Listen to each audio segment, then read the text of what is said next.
Now, this is going to be a serious meeting, you know. I got my cup. I got my candy corn.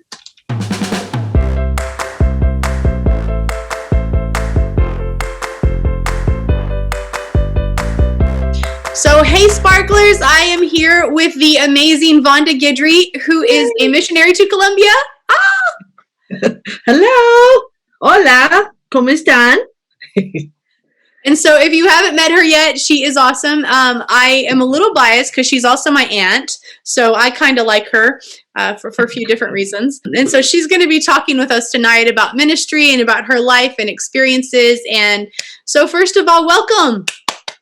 Yay. Thank you. Happy to be here. As you will notice, I'm very serious.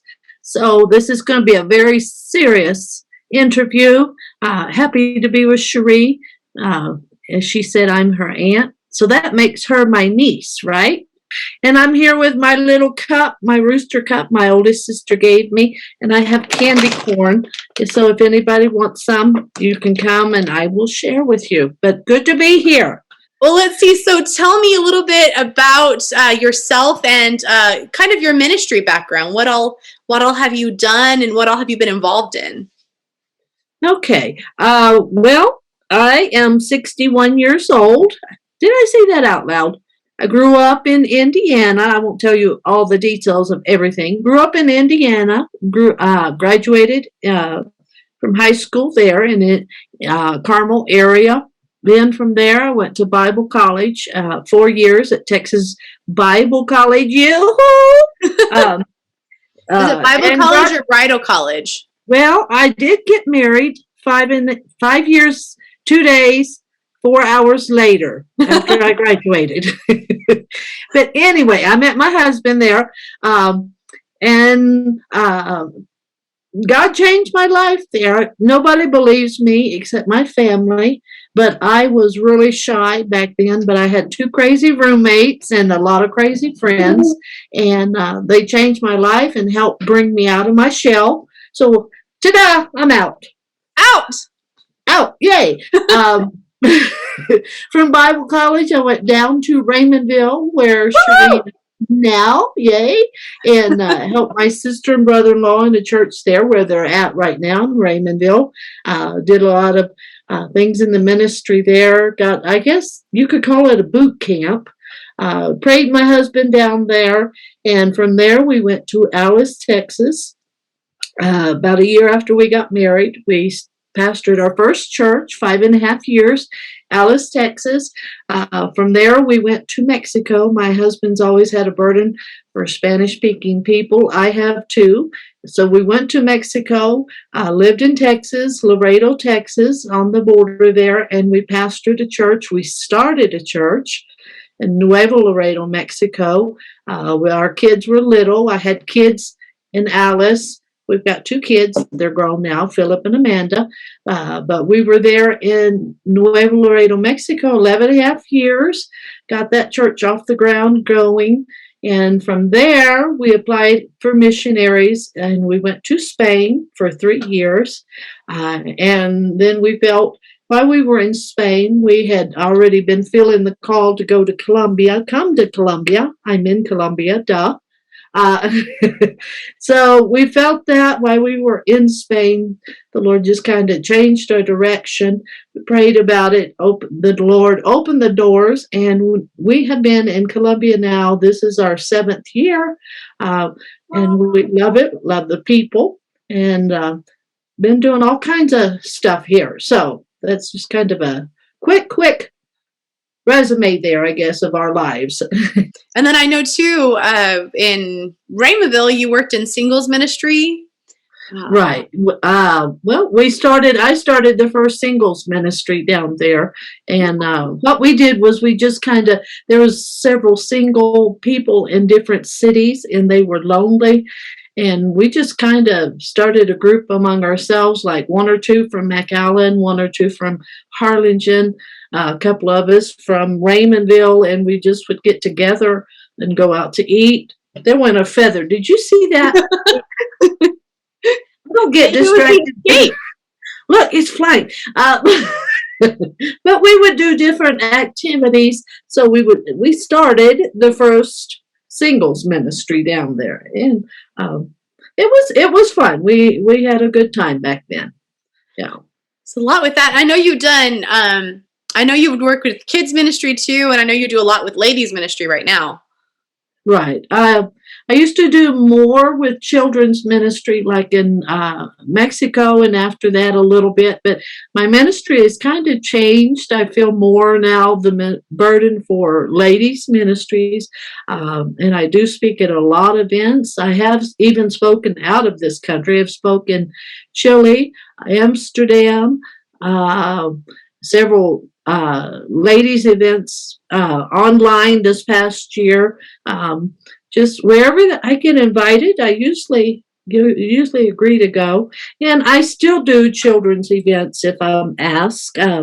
But like I said, my ministry has kind of changed now to ladies. I also work here in Colombia. We have a group, or a couple of groups, the senoritas, young ladies that are single. I couldn't hardly say that. I mean, I need a piece of candy. It helps everything. Yeah, that fixed it. But we have a group of young ladies, single ladies, that we teach and talk to. And my goal is to have a retreat for them once the silly COVID mess is over. And we're going to go out to a finca and have a good time, maybe have a slumber party and all kinds of fun stuff.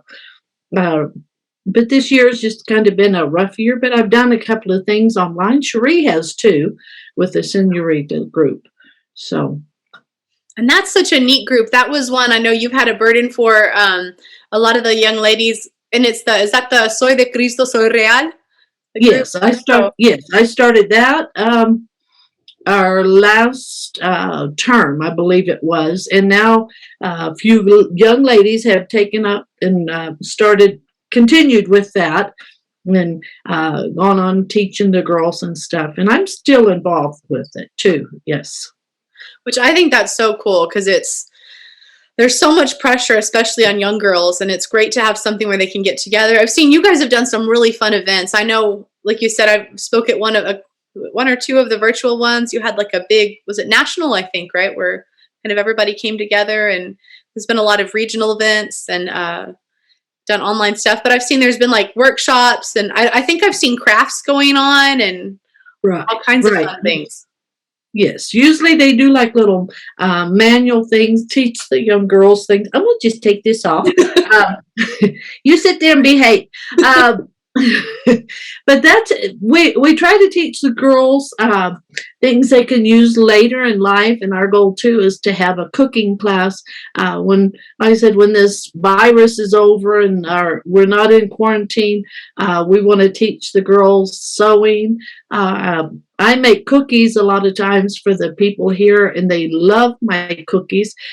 So we're going to try to have a cooking class, teach them how to make chocolate chip cookies, things like that. Many of these girls their parents aren't in the church, and they don't know a lot. We teach them about dating, things like that, down to earth things. And then we do a lot of fun things. We start off with games, and we went to a park one time and we chased each other and just had a good time. And we try to just reach out to them, just to be real. And we do have counselors. We do have ladies that have degrees in counseling. So it's not just fun and games, but when they want to open up, we have people that can counsel them, advise them, psychiatrists, psychologists in our group. So we do have that too for the girls. Oh, well, that is so awesome. I mean, it's multifaceted, and like you said, I love that. And I like too the name Soy de Cristo, Soy Real. I am Christ, I am Jesus's, and I think it's neat though. You said you try to be real. And so there's that in Spanish, real means both real and royal. So it's kind of, It's got that dual meaning, which I think is so cool. You're teaching them about being part of the kingdom of God, but also real. And you're kind of encompassing all the meanings of that word in that ministry. So really awesome. Yeah. Thank you. Well, if you know me, you know I'm real. So. Oh yeah. I know you also do a lot of writing too, right? Yes, I have. I've written 2 books. Well, I'm starting another book for deputation. Yay! I During this quarantine, I had a bunch of notes, so I started compiling them. But I wrote a book about a dog I had in Spain, El Cid. El Cid, he's still alive. When I see pictures of him, it makes me want to cry because he was my little. I don't know what you would say, but if it hadn't been for him, I don't know if I would have stayed, just to be honest, because our daughter left for Bible college at that time. And El Cid was just my little Bubba. He was so sweet. I had to leave him behind. But I wrote a book about him. It's a silly book. If you want it, we can get you a book. Just let us know. You can write me at BR549. Oh, and I'll put 2 links for the books in the comments and all that section, so they can find links to get your stuff too. So because we want to promote that. I mean, there aren't many books about missionary dogs out there. Yeah, and it's El Cid, the missionary dog, and then I wrote a book, Vonda, or The Wonderful Life. Yes. A play on with my name, Vonda, The Wonderful Life. Just a lot of silliness. I did put some testimonies in there, and this next book will be a continuation of that. Just silliness. My husband wrote a book when we were in Mexico, so if you want his book, it's really good too. His is Our Time in Mexico, Mistakes We've Made in Spanish. Oh my goodness. Just crazy things. I've written about crazy things I've done. Just stories. Most people like it. I haven't ever had any complaints, so I do write. Awesome. You've done some articles too, right? Yes, I was going to say I've written for the Reflection magazine and the Pentecostal. What's our magazine? Sorry, I think it was Herald. Now they've changed it to Life. Yeah. So Pentecostal. Brother Buford has asked me a couple of times to write a couple of articles, not the magazine, but. So I have written a few things. Yeah. Which I think is neat because and you get asked all the time. And if you don't follow her on Facebook, it's an adventure. Every day's an adventure. Always fun stuff. Have I think you have a lot of people who've never met you who follow you just because she posts serious stuff too, but a lot of it's funny. So there's plenty of pictures of crazy hats and all those fun things. So I honestly think you could say you have a media ministry as well. You've done a lot with that. Maybe so, yeah. Yeah, I like to show off my hats. Like my daughter bought this hat for me for Christmas, and the the fluff, and the other day I bought glasses. I found some glasses. So I use a lot of my hats and glasses and things in teaching. When I teach, I'm not a serious person, duh. But I use a lot of visual aids and to get my point across. I'm not one that just screams and hollers and just all that stuff. I try to teach something that people will remember and use. I've got a collection of hats and glasses and all kinds of stuff. You do. I remember we collaborated. We worked a little on one lesson about Cinderella. And I think we rewrote it like Cinderella as a lady who was going to a camp meeting and met a pastor's son. And I think you said you convinced the ladies so well they thought it was your story. They thought it was a true story. And yeah, I had a pastor come up to me and he hugged me and he was crying and he was like, "I'm so sorry you went through." But I told it like I was Cinderella and I was poor and I couldn't go to a camp meeting. A pastor's wife bought me a dress and I had a tiara and all kinds of stuff. And I had shoes, glittery shoes. And I really made it like me. And I made them believe it. Yeah, I had them crying. But this pastor, he came up and poor baby. I didn't get to tell him it wasn't that wasn't it. Because he left. But anyway. It's always an adventure. Oh, yeah. So what is it how did you get to the point where you developed your style? Because your style of speaking is always unique. There's no one like it. So what kind of helped you to get there?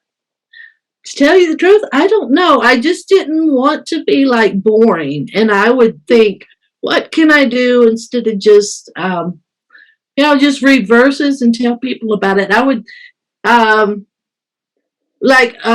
for example, I've been asked to speak to our ladies, our pastors' wives, the end of this month, and they gave me a topic, loyalty, and so I'm going through talking about loyalty in your ministry and your friendship with other pastors' wives, loyalty to God, and then I'm going to end it. This is a secret. Don't tell them about. I read a book on deputation, or part of a book about they went into the field talking about women that went into the war years ago. They wanted to fight. They were not allowed to fight. So they dressed up like men. They cut their hair and they put hats on like men, or put their hair up in there. And they wore the pants and all that. There was like 400 of them. And they went into the army and they fought. Some of them because they were loyal to their country. They believed in what we were fighting for. And it talks about different ones that they were. One lady went in to the battle. She was a nurse, and she rode on a horse to the battlefield, and she would pick the men up off of the battlefield, and she would go and take care of them. And there were several that did hero things like this, and it talked about that they volunteered to do this, that they had a burden for this. This was what they wanted to fight for, and many of them didn't get paid, and there was, they were living in the mud and horrible conditions, but they were loyal to their cause. So I'm going to talk about that, and there's a little bit more, but I have ordered myself a jacket, an army jacket. It's being made.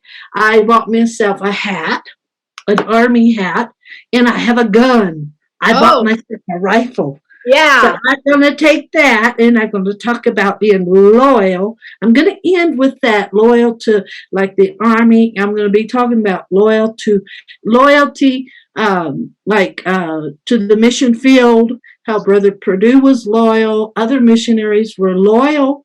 Many times they've gone through trials, and headquarters has told them, you can go home. And they say, no, I have heard the call of a land that needs God, and I'm not going home. So kind of talking about that, but you can't tell anybody. Not telling. That's awesome, though. Wow, But I just kind of doing something different. Yeah. And I think that helps so much, because, I like a good lecture. I'm into it. But there's something when you bring in all the visual aids, and I don't know, I see a person in a costume and I'll follow them about anywhere. Yeah. So I love that. So I know a lot of that's developed. So you've talked a little bit about it, but are there any things that you're really excited about right now, like things that you've got coming up, or any big ministry plans?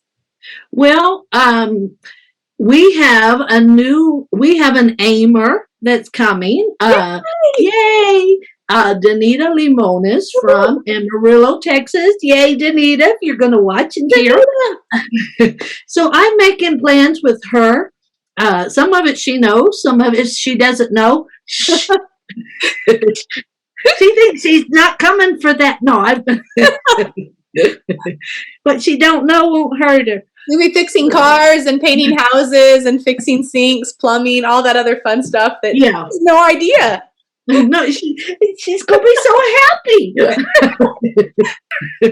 But I want her and me to do like children's crusades. I've had a burden for that lately.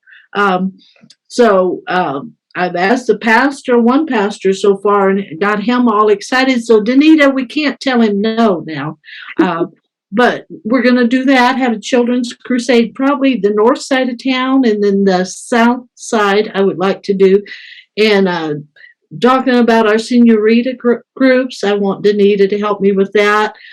Just excited about going out to, we call them fincas outside the city. It's like a little campground, and they usually have a swimming pool, just an area where we can just relax and have fun and just teach. And that's what I'm excited about doing that with DANITA when she comes. We're just kind of excited about getting out. We finally got out of quarantine. Uh, I thought I was going to die. I didn't die though. You didn't die. It was really rough. Seeing the person I am, it was like sitting in the house with my husband, and I'm kind of energetic and he's not. But anyways, we're just excited about getting out and starting to visit our churches again. That's a big part of our ministry here. We do a lot of traveling. We have 727 churches. We have 400 like daughter works. And so what we do is we go and visit our pastors and wives and their kids and visit the people. Many people don't know us yet, even though we've been here 7 years, but you think 700 churches, it takes a while to visit that many churches. And when you've been stuck at home for a year almost, it's like, help. Yeah. And I know while you've been in quarantine, you guys have done Colombia, man, they really were with it during this whole quarantine. I remember I was seeing constant services and conferences, everything virtual, and you guys were speaking almost every night, it seems like, in a different church. So you were, yes. Yeah. I know you'll be glad to actually see him in person though for a while. Oh yeah. These virtual services are not fun. Sorry, but they're not fun. I don't like it. No, not as much. And especially Colombia, that worship, you can't, you can still worship at home, but it's the feeling of being there. It's totally different. Right. Sunday we were in a service and it just was beautiful. It just was like, wow, so many got renewed. It was just beautiful worship, and there was no music. It was just people just started worshiping. It went on for like 10 minutes and people were speaking in tongues, and young people were just kneeling down, or what's the word, just laying down at the altar and, just worshiping. It was really beautiful. So we missed that. In virtual services, you can't do that, but yet I spoke Monday night to the Hijas de Sion, and it was just like, there was like 33 people online, not that I counted, but the Lord just swept through. And I saw the ladies were just crying and they had their hands raised, and it was just beautiful what I felt here in my office, even though I don't usually like those services. But I just feel like God is just renewing, restoring. We've all just been through a rough time, but hey, we're still standing and we're headed for victory. We're coming back soon. Just hang on. So it gets in your heart. The people, I don't know, they get in your heart. You just fall in love with them. Also, just to tell you too, while we were in quarantine and all of this stuff, we baptized more people this year than ever in Colombia. Wow. In our churches, when we visit them, I've seen so many new people, and one church had like 25 people to be baptized. So hey, we're in victory. We're in revival. So you're not stopping us, devil. That's right. Oh, that's awesome. That is so great to hear. And I know too, you have a special place in your heart for pastors' kids. So you're getting to go visit all those pastors' kids again now. Right. Well, Sunday we went to a church, and if you saw my Facebook post, we did a crazy thing. But the pastor had 3 little girls. One was 13, one was 10, and the littlest one's 3. She spoke a different language with a lisp. But we love on the little kids, and this is a secret too. We try to give them a little offering. We're not rich, but we give them 10,000 pesos each, which is not a lot. But if you have 3 to 5 kids, you're talking a lot of money. But we gave the little 3-year-old 10 pesos. If you could have seen her face, she would have thought I'd given her $100. She had that little money in her hand, and she was like, and her mom was there, and the little girl, for me? And she just, put her arms around my neck and just hugged me tight. And I was like, oh my goodness. The other two daughters did not want to take the money. They were embarrassed. But I said, it's just for a Coke. It's not really that much money, but just something, we wanted to do. And try to tell you this story. The little 3-year-old, when we went into the house to eat lunch, she was telling me the names of their goldfish. They had 3 goldfish for the $3. Each one had a goldfish.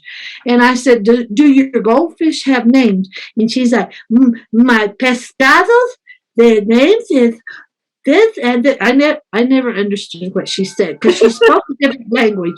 And I was like, oh, wow, cool. And I was telling my husband, I said, John, these are their goldfish, their pets. And I was like, look, and the little fish came towards me to greet me.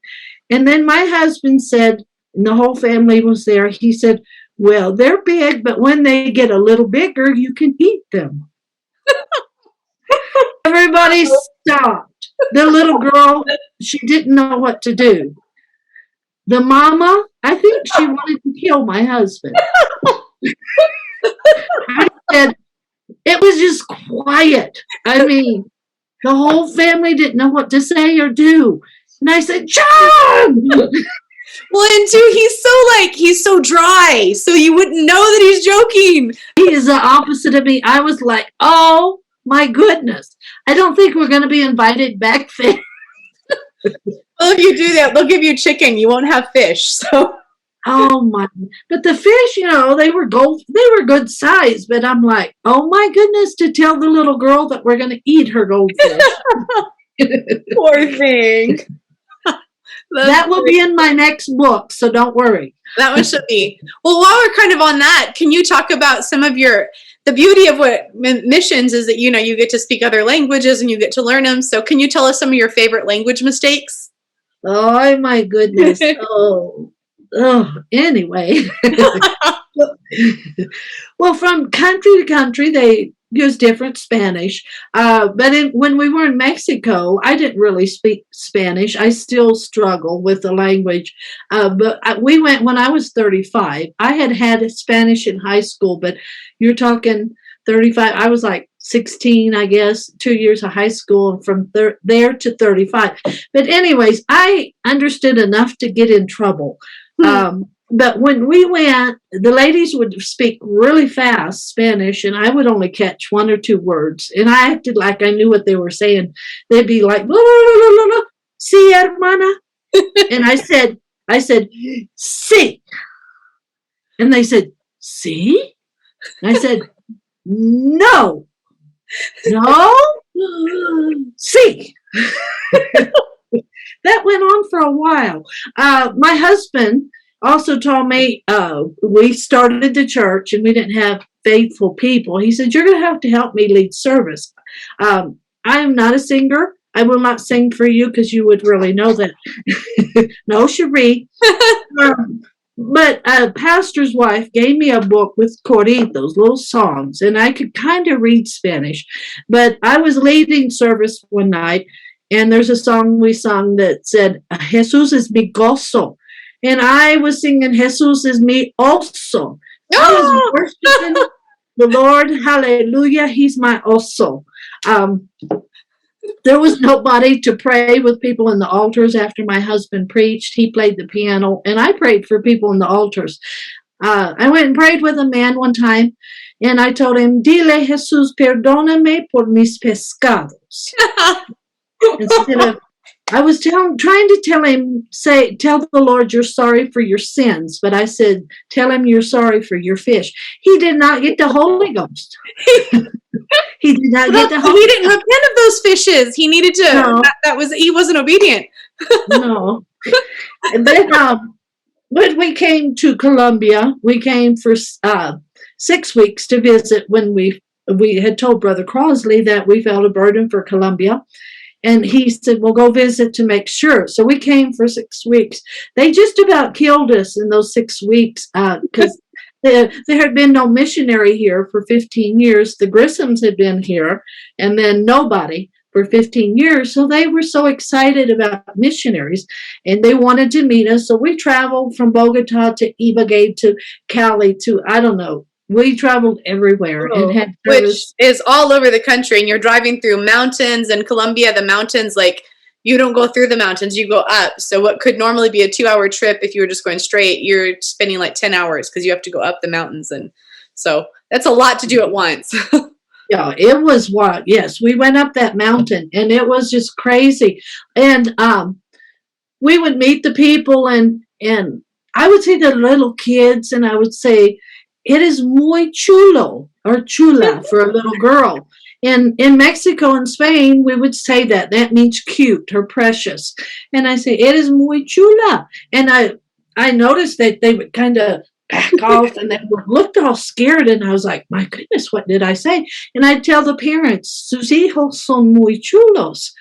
I was saying that for a month. Hello.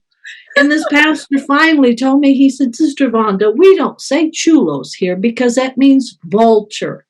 You know, those birds that eat dead animals on the highway, those huge ones, those ugly birds. I was telling these kids, you're a vulture. You're a vulture. I was telling their parents, your kids are vultures. Until a pastor finally said, we don't use that word. So please don't, when you come to Colombia, don't call people chulos or chulas. No vulture children. But that's just some. Is that why you stopped doing as much children's ministry as you used to do? Like, you switched over to ladies more. Yeah. But anyway, now I say you're very pretty, linda, hermosa, preciosa, precioso. I don't say chulo. All safe words. Those are pretty. Yeah. I think those are pretty universal. So I don't think those tend to go from country to country. That's always fun. People don't realize. So Spanish, of course, is spoken, I think, what was it, 22 countries last I knew. So each one has their own little idiosyncrasies. So, and you've been in 3 of them at this point. So you've gotten to see all kinds of stuff. So. Yeah. And if we visit Ecuador, Venezuela. Well, we haven't been to Venezuela. I haven't, but gone to Chile, Ecuador, Argentina, Bolivia, Peru. So it's like every country we have to be careful because some words you don't say. Right. Well, that's funny. Yeah. Yeah, because like some you can say perfectly well here, and then it becomes not just like different, but sometimes it even becomes almost like a curse word or something in a different place. You have to be careful. Yeah, that's crazy. I know in Spain when we were visiting you, there was something, I think a term that I learned in Colombia that we didn't say in Mexico. So I learned a different one to say when I was talking to people from Mexico. But then when I went to Spain and used that one, then that wasn't appropriate. And part of me was just like, I just want to talk. Yeah. Fun stuff. So that's a lot of challenges. So can you maybe tell us about, and I guess in ministry in general, what are some of the challenges that have been that you've faced just kind of in any of your ministries, whatever you'd like to talk about? Oh my goodness. Challenges. Well, the main thing is the language challenge, of course. But it's just the Lord helps us. My husband does way better than I do, of course. But also, many people think in the States that it's easier to win people to the Lord in other countries. And in some ways it is. Here in Colombia, they're more receptive. But at times it's like people feel like they're okay, that they don't need anything else. They're okay with their religion and things like that. So sometimes it's hard to get people to take like the next step towards God and to be faithful.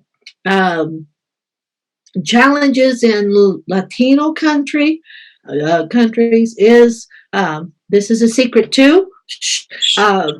People here are not time conscious. They're not on time ever, and that drives me crazy. I'm so American still.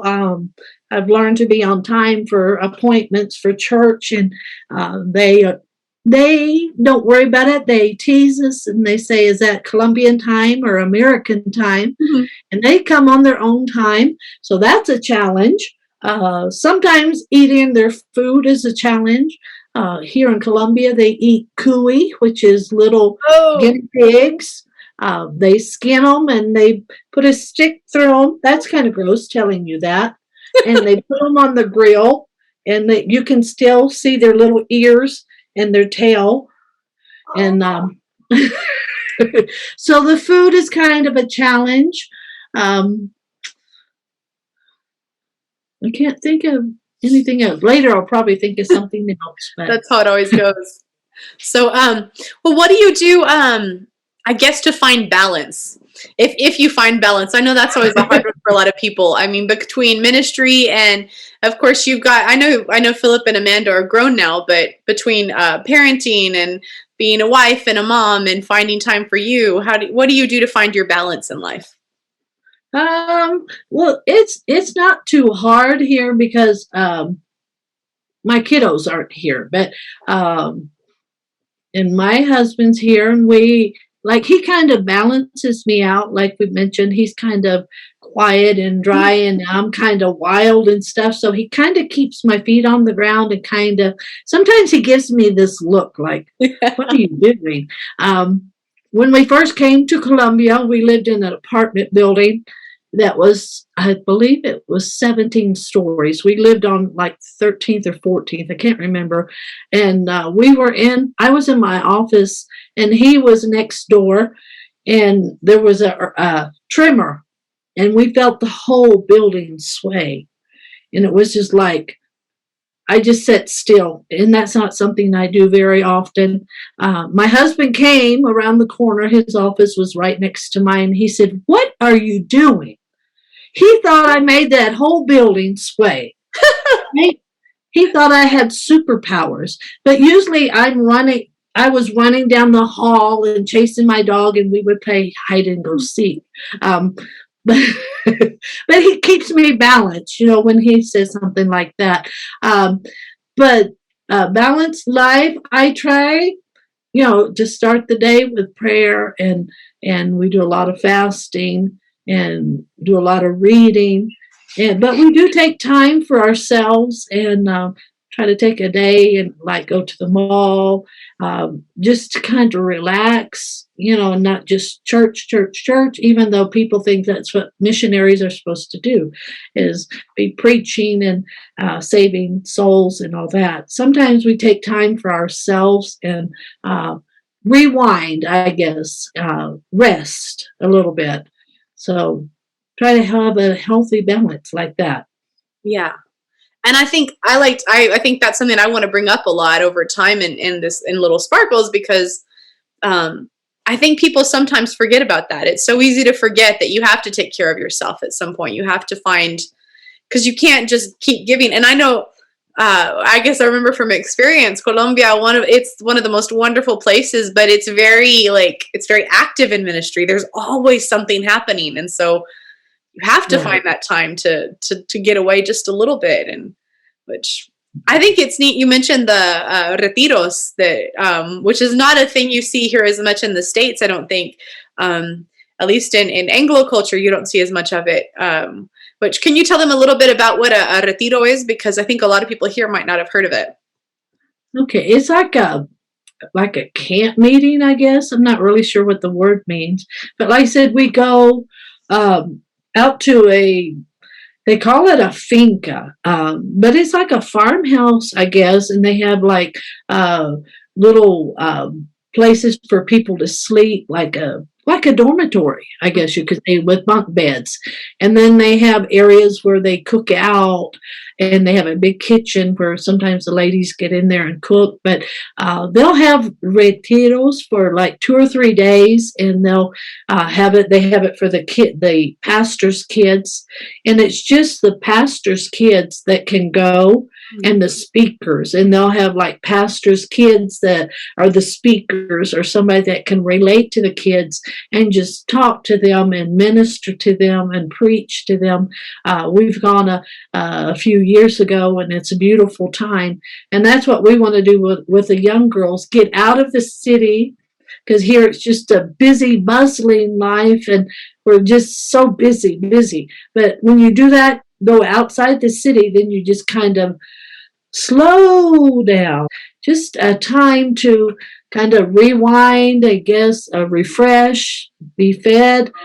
There's a lot of fun times, fellowship and ladyship, like I say, fellowship and ladyship.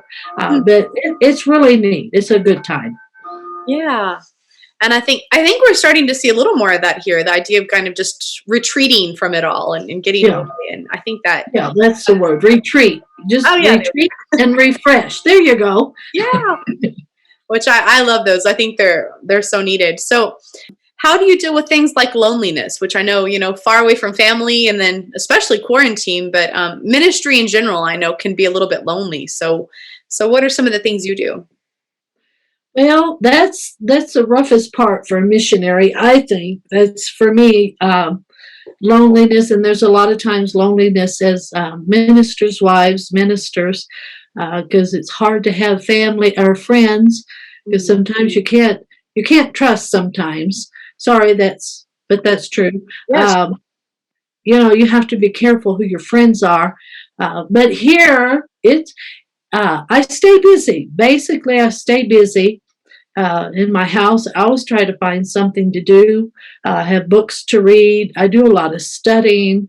When they ask me to speak here, it's not messages that I always have. Colombians, they'll give me a topic, and I'm like, oh my goodness.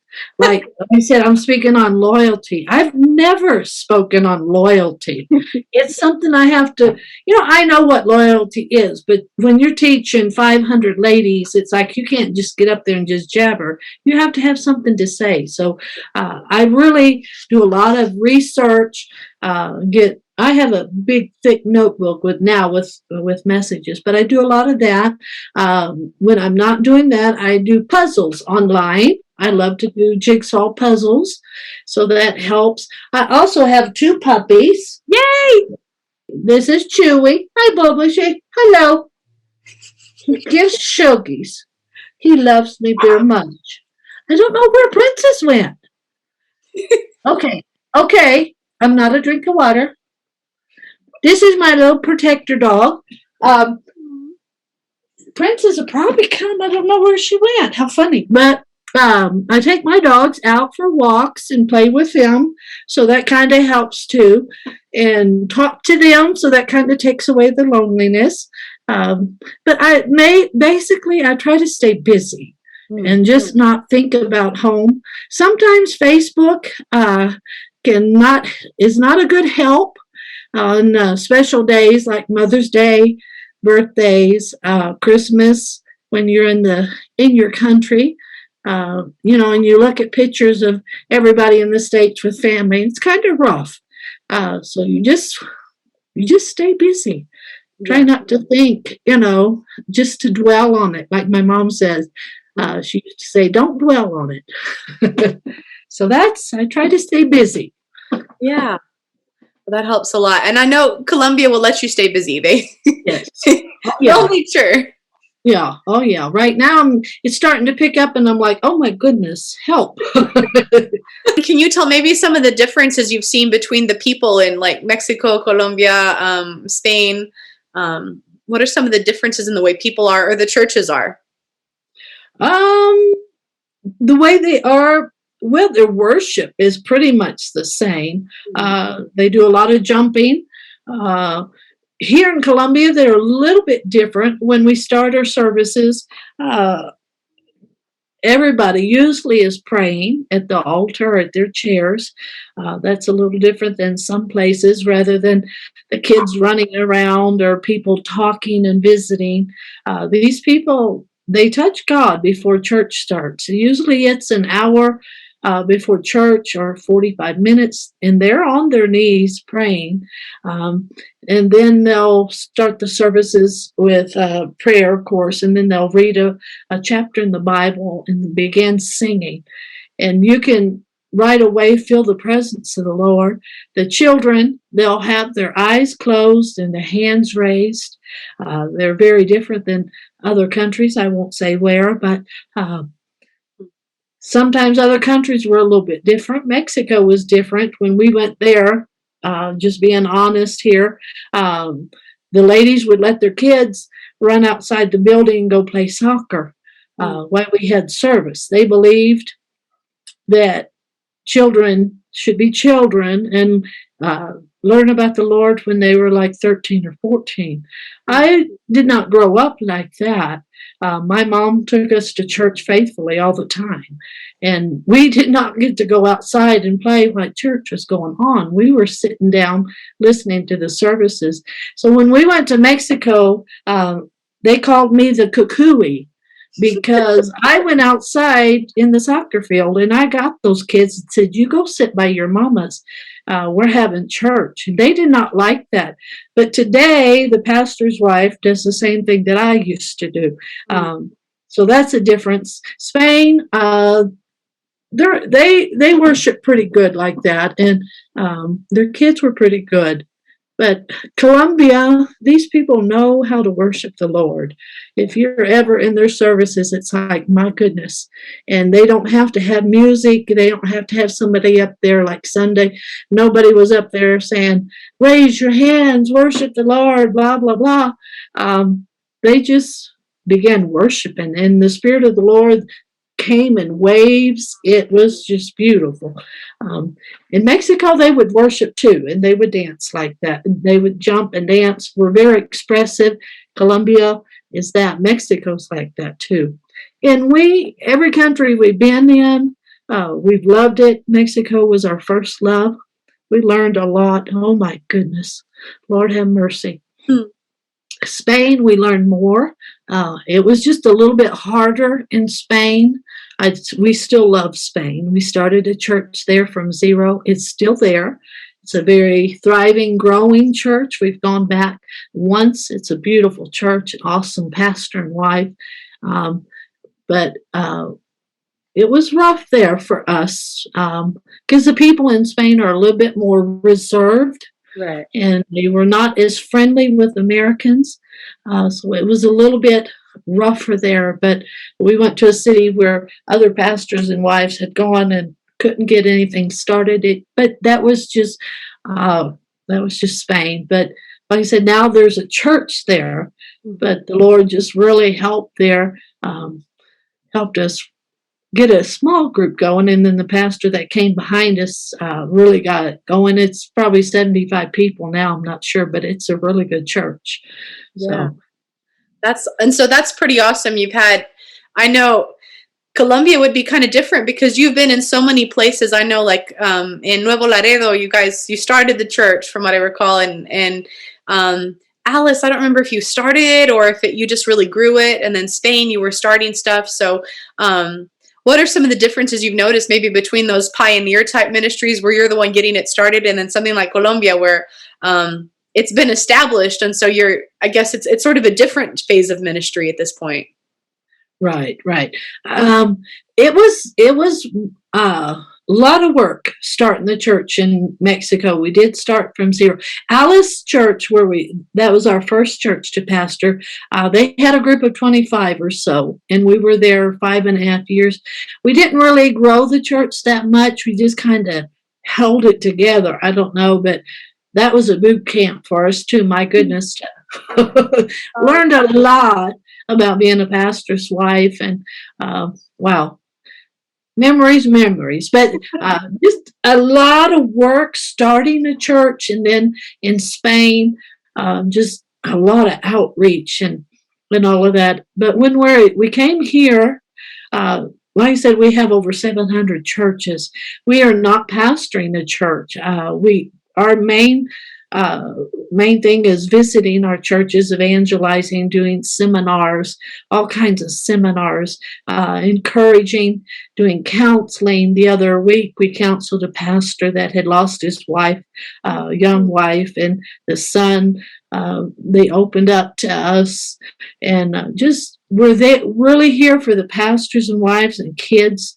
And to tell you the truth, I'm happier here not being a pastor's wife than being a pastor's wife.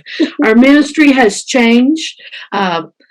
I'm not being ugly. We don't have the energy anymore. We're getting older, so we're enjoying traveling. We go to these churches on the weekends. We minister. We almost kill ourselves, and we come home and we don't have to counsel usually or anything. We do listen to people and we try to do what we can, but our ministry has changed. And also we have started home Bible studies, so we're still reaching souls. We're still testifying all the time, trying to win souls. That's still our goal. But we're very happy here, not being pastor and wife. Sorry if somebody's offended. No, but I think that's such a good perspective, and you've kind of spoken to it a little earlier, to that idea of kind of there are seasons in life, but also seasons in ministry. So, and I think that's something I've kind of been through as well. I understand the idea that you talked about earlier.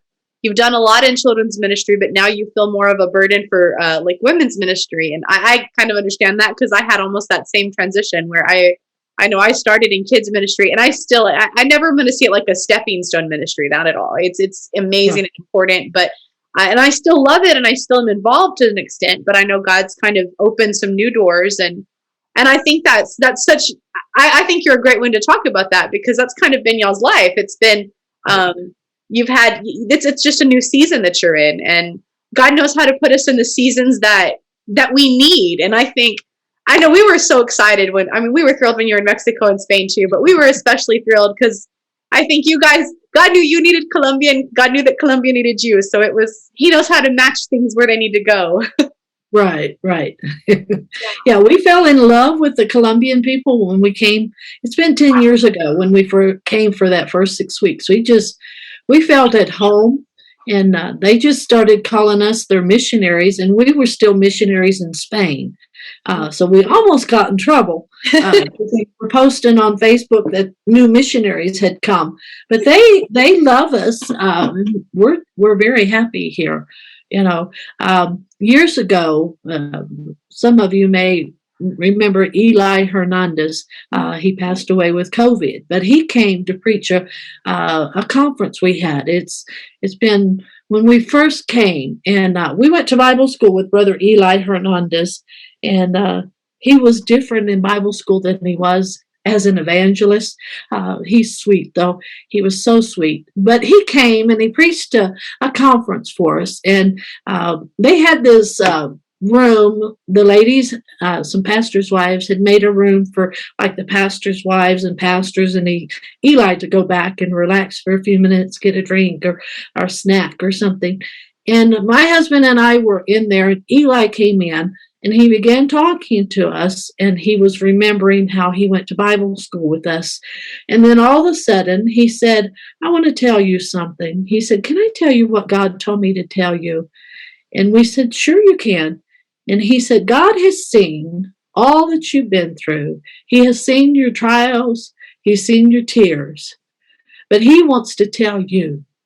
He wants me to tell you that he loves you, and that you being in Colombia is like the balm of Gilead. Wow. He said, and these Colombian people are going to be your children and your grandchildren. When he spoke those words, it was just us in there, and usually there was like 50 people in there. So we knew it was God. And when he spoke that, we both, my husband and I, started crying. And in these 7 years, that's what it's been for us here. It's been the balm of Gilead. We've been accepted. There's people have a confidence in us. They think we can do anything. I've done a wedding. I lead singing services, which is not my gift. They wanted me to dedicate 2 babies. I was not prepared. I have never done that. They have given me my license without even an interview. They just respect us, and I have 50 children, and I don't know how many grandchildren, but Eli's prophecy has come true. Wow. Oh, that's incredible. I mean, that's so awesome. Because I mean, I know too, which you've talked so openly, but you've also been very kind with everything. And I know you guys have been through a lot of different stuff in ministry. I mean, there's so many wonderful things, but there are also things that you go through, just trials. And that's been one of the beautiful things, is that it's kind of, I think for a lot of us, that's kind of what we've seen. It's like Colombia was your reward. It's like Right. God said, okay, I'm giving you this place and this season of life so that you can know. I mean, I like I said, I'm a little biased, of course, but I think there aren't many people who know how to love the way Colombians love. Like, they just so open, and so there's such a depth there. So, Right. I think it's wonderful. And so you get those seasons of life and of ministry are so special when you guys get to be in this wonderful season now. So Yes.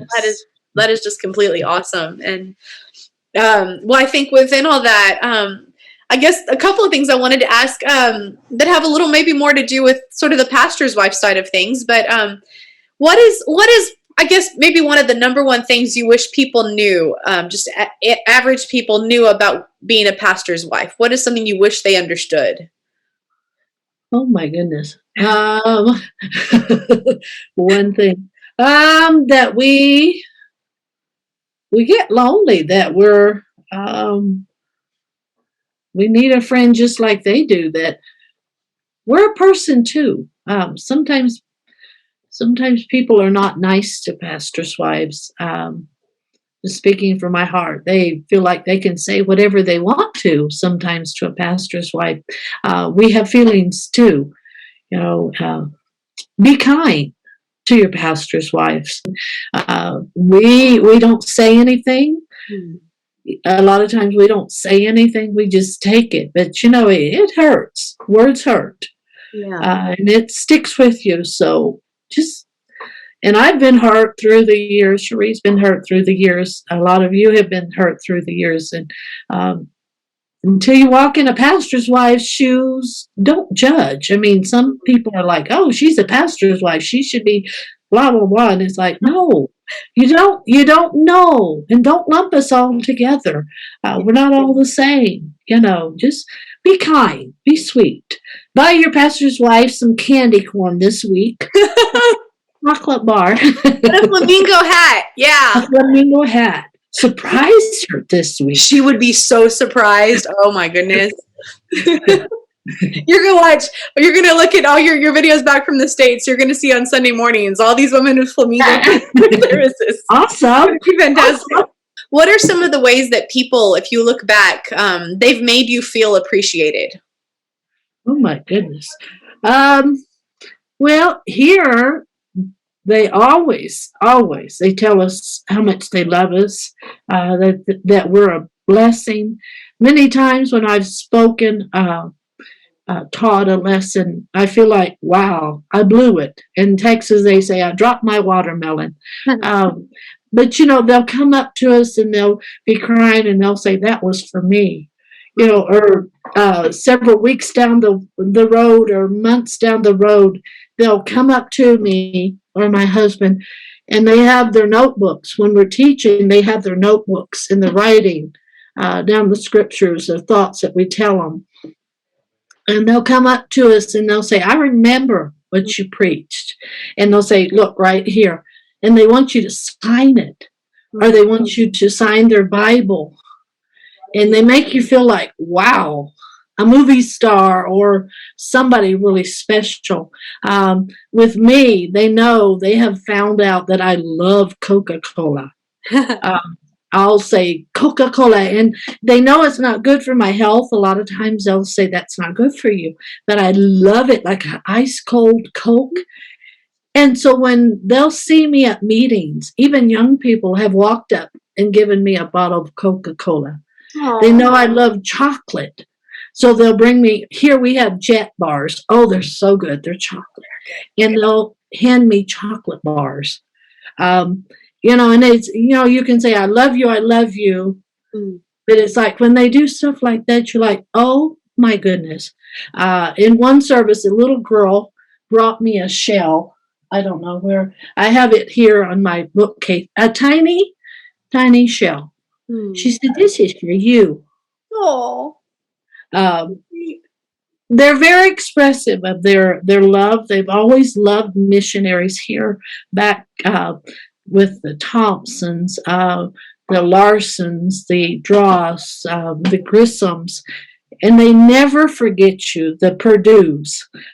They never forget you. And many of them know the older missionaries, and they'll come up to us and they'll say, Brother Thompson baptized me, or this or that. One of the greatest compliments I get here is people say that I remind them of Sister Thompson, Sister Molly Thompson. Because I'm funny, I'm silly, and she was. I knew Sister Thompson, not well, but I knew her, and she was funny. Yes. So that's the greatest compliment they give me. I'm like, oh my goodness. That's tremendous, because I mean the Thompsons too are loved, like absolutely love it for good reason. For good reason. I wanted to ask about, so this year, one of my focuses that I'm looking at is forgiveness. So I'm looking at forgiveness and kind of exploring that topic. So I wanted to ask you if you could talk a little bit about any insight you have into forgiveness, or if you have something, maybe an experience from life, or just any thoughts on forgiveness. I'm the youngest of 12 kiddos. Cherie's mom is the middle daughter, and there were 12 of us kiddos. There's 9 of us now, and we had a fun life as kids. There was always somebody around, somebody to play with or this or that, and our mom was awesome. Our dad was not the most wonderful dad. I haven't said this a lot, but he was working a lot. He wasn't the nicest guy at times. I went through the rebellious age, the adolescence, and past 3 years that I did not like my dad very much. I was resentful. He was not nice to our mother at times. Now I can say he had a lot of mental issues, and he wasn't, he wasn't diagnosed. He did not take medicine for it. But I just had a lot of feelings against him. You could say I didn't love him. I was just angry with him. And then I went to Bible school. It was, after the rough years, I went to Bible school. And then my dad had leukemia. He was dying slowly. He always told us he was sick, but he was a hypochondriac. Besides that, he always had whatever you had. He was he could say he had babies. No. I remember there was a story that they were saying they'd had a surgery that only women have, and he's like, "Oh, I remember I had that." Yeah. He was quite the character. I do get some of my storytelling from him. He was quite the character. But anyways, to make a long story short, I went through a rough time. Did not love my dad. But I came home from Bible school and I was changed. And he was sick later in life. He had been sick a while. And I remember just a few years before he passed away, he was sick. He did die. But I was home for some reason. He asked me to take his car, drive him downtown Indianapolis. There was a fruit market, vegetable market that he wanted to go to, and nobody was available. And I was there, and he asked me if I'd drive him down there, something he had never done before. And so I said, sure, I'll take you down there. And we drove down there, and it was like, I forgave him. It was my time to be with my dad, to forgive him for things that he had said. He was not very encouraging to me. Didn't have a lot of words of encouragement for me. But it was very hurtful. if you've ever been through that. And so I felt like I had forgiven my dad by the time we got to the market, and I talked to him. I didn't holler at him. He didn't holler at me. We talked. Mm. And it was just sweet. When I came home, it was like, okay, I've forgiven him and I can go on, so that was my time of forgiveness. So, Wow, that's so awesome. And I think I don't know, there's a reason I think that God has kind of put that topic on my heart this year, and it's one of the hardest topics. But I think I hear so many people who, some of the greatest stories, great moments in ministry, there's a forgiveness component. And I think, as you know too, so many of the great ministries we see, there's pain behind that. There are things we've been through, and I think it's so important for us to hear that, especially because people look and think, oh well, missionaries, they've done, they probably had a great childhood, they had everything easy, and a story like that, I think it really speaks to a lot of us. So thank you for sharing that. Yeah, we hear a lot of young people. They look to my husband and I. They think that oh, the Guidrys, Sister Vonda was a rich American, had the best home life, and my husband too. And we have been in the last few years opening up. My husband didn't grow up in the church. His dad was an alcoholic for most of his life, and his mom was a barmaid. Stayed there in the bar most of the time. And, my husband was by himself most of his life. That's why he's so quiet too, because, he just was always alone. But people think, oh, you just had a wonderful life. I said, you don't even realize what we've gone through, but if we can go through it, you can go through it. You can have the victory too. You just have to just make up your mind. Hey, I'm going to forgive. I'm going to get over it. I'm going to go on. And that sounds easy, I know, but it's rough. Yeah. So, yeah. But there's so much freedom on the other side of that. Right. What advice would you give to someone who's just getting started in ministry? Please, Senor, don't do it. I'm real. Ay, Senor. Well, what we tell young people here is, because they'll come and ask us. Main thing, is to be faithful, to be loyal to God, and to be loyal to your pastor, to your pastor's wife. Sometimes that's hard. Cherie's parents were my pastor and wife for many years. And we and my husband too, we worked under them, tried to do what they said. I'm sure I didn't do everything, but I even babysat Cherie. We won't go there, but she's got a little bit of me in her. But be loyal, be faithful. If you want to, some young people, they want to be like, oh, I want to be an evangelist. I want to be a lady speaker. I want to go win the world. I want to win thousands. But hey, you got to start by cleaning the bathroom, by mowing the grass, by babysitting the pastor's kid, by shining the pastor's shoe, washing the pastor's car, saying, okay, even though you don't like it, you need to do it. Okay, that's what I would say, is just obedient, be faithful. Don't be a gossip. Even if you don't like what's going on, just do it. Just do it. Yeah. Well, there. Being faithful in the small things. And right. And that is such good advice. Oh my goodness. That's because a lot of ministry, so much of it it's not what you see on the platform. I mean, that's a tiny perspective, a tiny percentage of it. So much of it there's so much behind the scenes work, and the way you develop in that is, like you said, through the little things, through the being faithful, through what is it? My dad always said that Brother Pew used to say, what God needs are more consecrated plotters, like plodding along, like just in the day to day.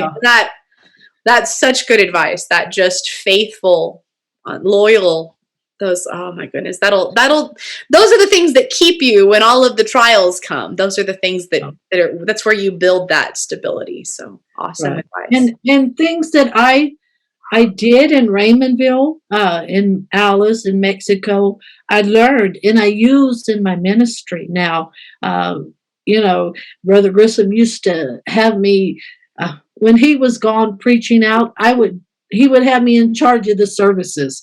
It was practice. Hello. I would even sing, Lord help me.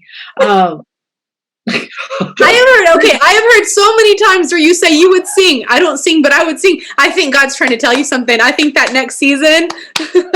No. I can sing, but I'm not like to lead singing or pray. No. And when they ask me here to sing, I cringe. I'm like, or they'll hand me the microphone when singing's going on to speak, right before. I'm like, oh God. Well, that's the fun part, right? Is that like if you're a pastor's wife or missionary's wife or anything else, you're supposed to sing, right? Like of course she's the wife, she has to sing. Like, and that's what a pastor's wife here said. All American women sing. I'm like, not me. But anyways, I try to be obedient though. I do everything they ask. Seriously, I do. And my verse is, I can do all things through Christ who strengthens me.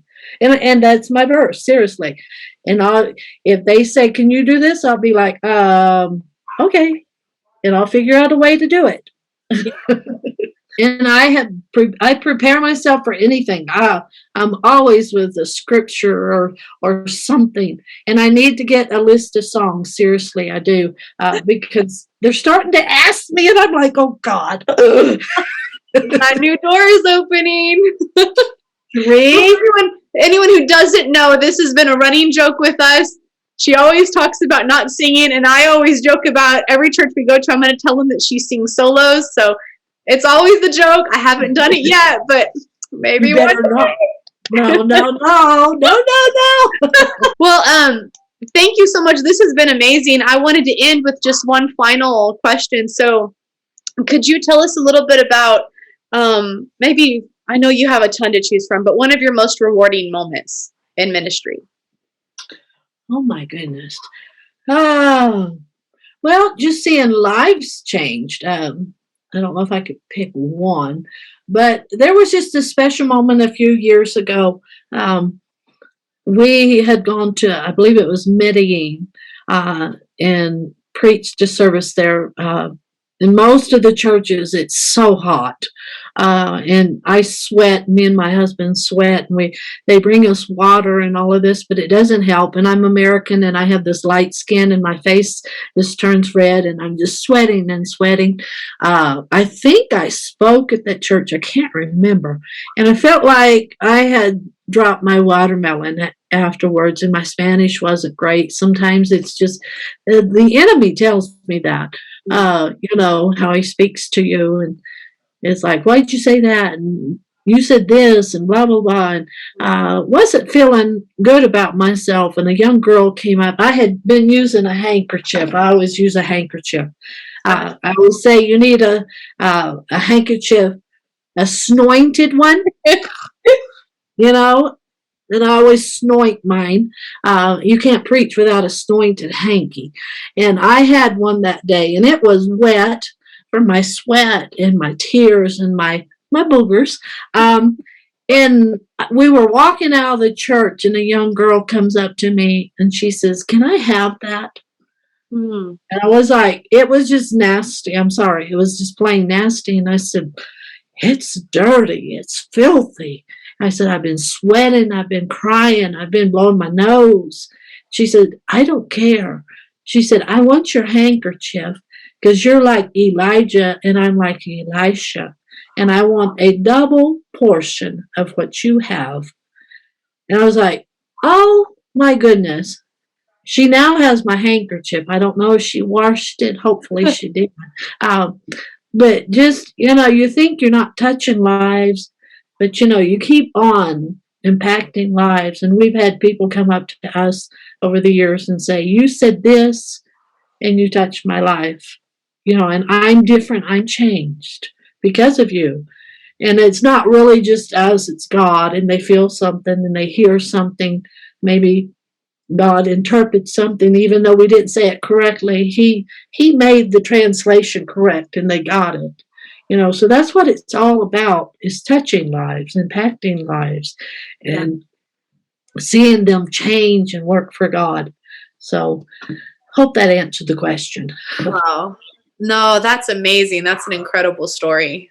That's awesome. So, well, thank you for sharing. Thank you for opening your heart and sharing and being real and honest and inspiring and challenging us. I know I got a lot out of all of this, and so got some new things to focus on. And I hope you guys who are watching, I hope you've gotten some things to be challenged on and some inspiration. And I hope that you use this to go and do great things for God. And just the last thing before we go, can you tell them maybe where they can find you online and learn more about your ministry? And then also maybe some things they can do to help. What can they do to help you guys out? Okay. If you want to find me, I'm Vonda Guidry on Facebook. My email is vondaguidry@gmail.com. Very difficult. But in those ways, you can also go to the Global Missions headquarters and find me. And they know me too. So they love me. No. And what was the other part? I'm sorry. Oh, and then what can they do to help you guys in the work in Colombia? Okay. First thing, of course, always is to pray. Pray for us, for our protection, for anointing, and God using us.